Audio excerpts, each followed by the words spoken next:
Hi everyone, welcome back to my channel. ನನ್ನ YouTube channel ವೀಕ್ಷಕರಿಗೆಲ್ಲರಿಗೂ ಹಾಗೂ ಸಬ್ಸ್ಕ್ರೈಬರ್ಸ್ ಎಲ್ಲರಿಗೂ ಬಿಗ್ ಹಾಯ್. ಹಾಗೆ ಯಾರ್ಯಾರೆಲ್ಲ ಕಮೆಂಟ್ ಮಾಡಿದ್ದೀರಾ ಮತ್ತು ಲೈಕ್ ಮಾಡಿದ್ದೀರಾ ಪ್ರತಿಯೊಬ್ಬರಿಗೂ ಕೂಡ ತುಂಬ ಥ್ಯಾಂಕ್ಸ್. ನಾವಿವತ್ತು ಒಂದು ಅದ್ಭುತವಾದ ಶೈಲಿಯಲ್ಲಿ ಮಟನ್ ಸಾಂಬಾರನ್ನು ಯಾವ ರೀತಿಯಾಗಿ ಮಾಡೋದಂತ ನೋಡ್ಕೊಂಬರೋಣ. 2ರಿಂದ 3 ಸ್ಪೂನ್ ಆಗುವಷ್ಟು ತೆಂಗಿನೆಣ್ಣೆಯನ್ನು ಹಾಕ್ಕೊಂಡಿದ್ದೀನಿ. ಇದಕ್ಕೆ ಇವಾಗ ಕಟ್ ಮಾಡಿಟ್ಕೊಂಡಂತಹ ಈರುಳ್ಳಿಯನ್ನು ಸೇರಿಸೋಣ. ಇದಕ್ಕೆ ಇವಾಗ ಸ್ವಲ್ಪ ಉಪ್ಪನ್ನು ಸೇರಿಸಿ ಫ್ರೈ ಮಾಡ್ಕೊಳ್ತಾ ಇದ್ದೀನಿ. ಉಪ್ಪನ್ನು ಸೇರಿಸಿ ಮಾಡಿದರೆ ಸ್ವಲ್ಪ ಬೇಗ ಫ್ರೈ ಆಗುತ್ತೆ. ಹಾಗೆಯೇ ಬ್ರೌನ್ ಕಲರ್ ಬರೋ ತನಕ ಹುರ್ಕೊಳ್ಳೋಣ. ನೋಡಿ, ಇವಾಗ ಇದು ಚೆನ್ನಾಗಿ ಫ್ರೈ ಆಗಿದೆ. ಇದಕ್ಕೆ ನಾನು ಶುಂಠಿ, ಬೆಳ್ಳುಳ್ಳಿ ಮತ್ತು ಹಸಿಮೆಣಸನ್ನು ಹಾಕ್ಕೊಳ್ತಾ ಇದ್ದೀನಿ. 2 ಹಸಿಮೆಣಸು ಹಾಕ್ಕೊಂಡ್ರೆ ಸಾಕು, ಫ್ರೇಗ್ರೆನ್ಸ್ ಚೆನ್ನಾಗಿ ಬರುತ್ತೆ, ಅದಕ್ಕೆ ಹಾಕ್ಕೊಳ್ತಾ ಇದ್ದೀನಿ. ಸ್ವಲ್ಪ ಹೊತ್ತು ಚೆನ್ನಾಗಿ ಹುರ್ಕೊಳ್ಳೋಣ. ಸೊ ನೋಡಿ, ಇವಾಗ ಚೆನ್ನಾಗಿ ಫ್ರೈ ಆಗಿದೆ. ಸ್ವಲ್ಪ ಕೊತ್ತಂಬರಿ ಸೊಪ್ಪನ್ನು ಹಾಕ್ಕೊಳ್ತಾ ಇದ್ದೀನಿ.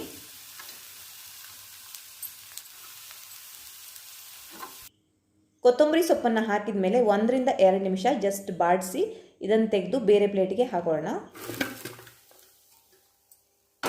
ಹಾಗೆಯೇ ಇವಾಗ ಮಸಾಲೆ ಪದಾರ್ಥಗಳನ್ನು ಹುರ್ಕೊಳ್ತಾ ಇದ್ದೀನಿ. 8ರಿಂದ 10 ಆಗುವಷ್ಟು ಒಣಮೆಣಸಿನ್ಕಾಯಿನ ತೊಗೊಂಡಿದ್ದೀನಿ. ಸ್ವಲ್ಪ ಖಾರ ಇದೆ ಇದು, ನೀವು ಖಾರ ನೋಡಿ ತೊಗೊಳ್ಳಿ. ನೆಕ್ಸ್ಟ್ 2 ಸ್ಪೂನ್ ಆಗುವಷ್ಟು ಕೊತ್ತಂಬರಿ ಕಾಳು, ಹಾಗೆಯೇ 8ರಿಂದ 10 ಆಗುವಷ್ಟು ಪೆಪ್ಪರ್ ಕಾಳು, ಹಾಗೆಯೇ ಸ್ವಲ್ಪ ಜೀರಿಗೆ, ಹಾಗೆಯೇ ಸ್ವಲ್ಪ ಮೆಂತೆ ಕಾಳು, ಸ್ವಲ್ಪ ಗರಂ ಮಸಾಲೆಯನ್ನು ಸಹ ಆ್ಯಡ್ ಮಾಡ್ಕೊಳ್ತಾ ಇದ್ದೀನಿ. ಇದನ್ನು ನಾವು ಜಾಸ್ತಿ ಹೊತ್ತು ಫ್ರೈ ಮಾಡೋದು ಬೇಡ, 2ರಿಂದ 3 ನಿಮಿಷ ಫ್ರೈ ಮಾಡಿಕೊಂಡ್ರೆ ಸಾಕು. ಇದಾಗಿದೆ. ಇವಾಗ ಅದೇ ಪ್ಲೇಟಿಗೆ ಹಾಕೊಳ್ತಾ ಇದ್ದೀನಿ. ಎಲ್ಲ ಪದಾರ್ಥಗಳನ್ನು ಆಲ್ಮೋಸ್ಟ್ ಆಗಿ ಹುರ್ಕೊಂಡಿದ್ದೀವಿ. ತೆಂಗಿನಕಾಯಿಯನ್ನು ಸಹ ಹುರ್ಕೋಬೇಕು, ತುಂಬ ಟೇಸ್ಟಾಗಿ ಬರುತ್ತೆ. ನಾನಿಲ್ಲಿ ಅರ್ಧ ಕೆಜಿಗೆ ಆಗುವಷ್ಟು ಅರ್ಧ ತೆಂಗಿನಕಾಯನ್ನು ತುರ್ಕೊಂಡು ಹಾಕ್ಕೊಂಡಿದ್ದೀನಿ. ಸೊ ಚೆನ್ನಾಗಿ ಹುರ್ಕೊಳ್ಳೋಣ 2ರಿಂದ 3 ನಿಮಿಷ. ಸೊ ಇವಾಗ ಇದು ಕೂಡ 2ರಿಂದ 3 ನಿಮಿಷ ಆಗಿದೆ. ತುಂಬ ಒಳ್ಳೆ ಫ್ರೇಗ್ರೆನ್ಸ್ ಬರ್ತಾ ಇದೆ. ಇದನ್ನು ಸಹ ಅದೇ ಮಸಾಲೆಗೆ ಸೇರಿಸ್ಕೊಳ್ತಾ ಇದ್ದೀನಿ. ನೋಡಿ, ಎಲ್ಲ ಪದಾರ್ಥಗಳನ್ನು ಮಿಕ್ಸಿ ಜಾರ್ಗೆ ಹಾಕಿದ್ದೀನಿ. ಹಾಗೆ ಸ್ವಲ್ಪ ಅರಿಶಿನ ಪುಡಿಯನ್ನು ಹಾಕಿ ತುಂಬ ಚೆನ್ನಾಗಿ ಪೇಸ್ಟ್ ಮಾಡ್ಕೋಬೇಕು. ಸ್ವಲ್ಪ ಉಪ್ಪು ಮತ್ತು ಅರಿಶಿನವನ್ನು ಸೇರಿಸಿ ಕುಕ್ಕರಲ್ಲಿ ಹಾಕಿ ವಿಜಲನ್ನು ಕೂಗಿಸಿ ಮಟನನ್ನು ಬೇಯಿಸಿಟ್ಕೊಂಡಿದ್ದೀನಿ. ಇವಾಗ ಇನ್ನೊಂದು ಪಾತ್ರೆಯಲ್ಲಿ ಸ್ವಲ್ಪ ಎಣ್ಣೆ ಹಾಕ್ಕೊಂಡಿದ್ದೀನಿ. ಇದಕ್ಕೆ ಇವಾಗ 2 ಬೇ ಲೀವ್ಸ್, 4 ಏಲಕ್ಕಿ, ಹಾಗೆಯೇ ಸ್ವಲ್ಪ ಕಟ್ ಮಾಡಿಟ್ಕೊಂಡಂತಹ ಈರುಳ್ಳಿ ಸಹ ಸೇರಿಸ್ತಾ ಇದ್ದೀನಿ. ಇವಾಗ ಈರುಳ್ಳಿಯನ್ನು ಸ್ವಲ್ಪ ಹೊತ್ತು ಫ್ರೈ ಮಾಡಿ ಇದಕ್ಕೆ ನಾನು ಟೊಮೆಟೊನೂ ಸಹ ಆ್ಯಡ್ ಮಾಡ್ತಾ ಇದ್ದೀನಿ. ಟೊಮೆಟೊ ಕೂಡ ಅಷ್ಟೇ ಹಾಕಿದ ಮೇಲೆ ಸ್ವಲ್ಪ ಹೊತ್ತು ಚೆನ್ನಾಗಿ ಫ್ರೈ ಮಾಡಬೇಕು, ಅಂದರೆ ಸ್ವಲ್ಪ ಬಾಡಿದರೆ ಸಾಕು.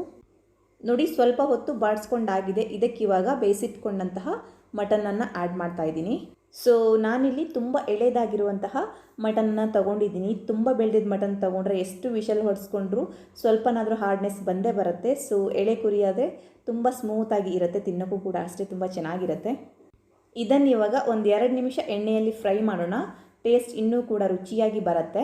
ಸೊ ಇನ್ನೊಂದೇನೆಂದರೆ, ಇನ್ನೂ ಕೂಡ ನಿಮಗೆ ರುಚಿ ಜಾಸ್ತಿ ಆಗಬೇಕು ಅಂದರೆ ಇದನ್ನು ತೆಂಗಿನಕಾಯಿ ಹಾಲಲ್ಲಿ ಬೇಯಿಸ್ಕೊಳ್ಳಿ, ಅಂದರೆ ವಿಷಲ್ ಹೊಡೆಸ್ಕೊಳ್ಳಿ ಕುಕ್ಕರಲ್ಲಿ ಹಾಕಿ. ಸೊ ನಾನು ಇವಾಗ ಪೇಸ್ಟ್ ಮಾಡಿಟ್ಕೊಂಡಂತಹ ಮಸಾಲೆಯನ್ನು ಆ್ಯಡ್ ಮಾಡ್ತಾ ಇದ್ದೀನಿ. ಸೊ ಇವಾಗ ಇದನ್ನು ಚೆನ್ನಾಗಿ ಒಂದ್ಸಲ ಮಿಕ್ಸ್ ಮಾಡ್ಕೊಳ್ಳೋಣ. ಹಾಗೆಯೇ ಮಟನ್ ಸಾರು ಅಂದರೆ ಸ್ವಲ್ಪ ದಪ್ಪವಾಗಿರಬೇಕು, ಅಂದರೆ ಗಟ್ಟಿಯಾಗಿರಬೇಕು. ತೆಳುವಾಗಿ ಮಾಡಿಕೊಂಡ್ರೆ ಚೆನ್ನಾಗಿರಲ್ಲ, ಒಂಥರ ನೀರು ಥರ ಅನಿಸ್ಬಿಡುತ್ತೆ. ಹಾಗೆಯೇ ಮಾಂಸಕ್ಕೂ ಕೂಡ ಅಷ್ಟೇ, ಮಸಾಲೆಯನ್ನು ಹಿಡಿಯಲ್ಲ ತೆಳುವಾಗಿ ಮಾಡಿದರೆ. ಸೊ ಇದು ತುಂಬ ಗಟ್ಟಿ ಆಯಿತು. ಇದಕ್ಕೆ ನಾನು ಇವಾಗ ಸ್ವಲ್ಪ ನೀರನ್ನು ಸೇರಿಸ್ಕೊಳ್ತಾ ಇದ್ದೀನಿ. ಸೊ ಇವಾಗ ಇದನ್ನು ಇನ್ನೊಂದು ಸಲ ಮಿಕ್ಸ್ ಮಾಡ್ತಾ ಇದ್ದೀನಿ. ಹಾಗೆಯೇ ಉಪ್ಪೇನಾದರೂ ಕಡಿಮೆ ಆದರೆ ಈ ಟೈಮಲ್ಲಿ ಹಾಕೊಳ್ಳಿ.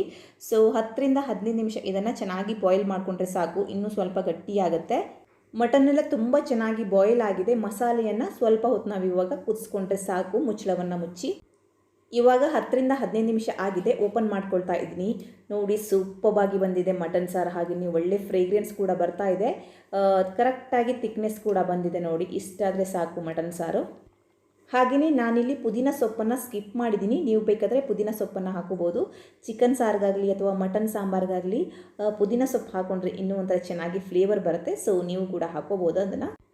ಹಾಗೆಯೇ ಮೇಲಿಂದ ಸ್ವಲ್ಪ ಕೊತ್ತಂಬರಿ ಸೊಪ್ಪನ್ನು ಆ್ಯಡ್ ಮಾಡ್ಕೊಳ್ತಾ ಇದ್ದೀನಿ. ಈ ರೀತಿಯಾಗಿ ನೀವು ಒಮ್ಮೆ ಮಾಡಿ ನೋಡಿ ಮಟನ್ ಸಾರನ್ನು, ನಿಜವಾಗೂ ತುಂಬ ಅದ್ಭುತವಾಗಿ ಟೇಸ್ಟ್ ಬರುತ್ತೆ. ಹಾಗೆಯೇ ತುಂಬ ಮೆಥಡಲ್ಲಿ ತುಂಬ ಜನ ಮಾಡ್ತಾರೆ, ಬಟ್ ಈ ರೀತಿಯಾಗಿ ಒಂದ್ಸಲ ಮಾಡಿ ನೋಡಿ ಯಾವ ರೀತಿಯಾಗಿ ಟೇಸ್ಟ್ ಬರುತ್ತೆ ಅಂತ ನಿಮಗೆ ಗೊತ್ತಾಗುತ್ತೆ.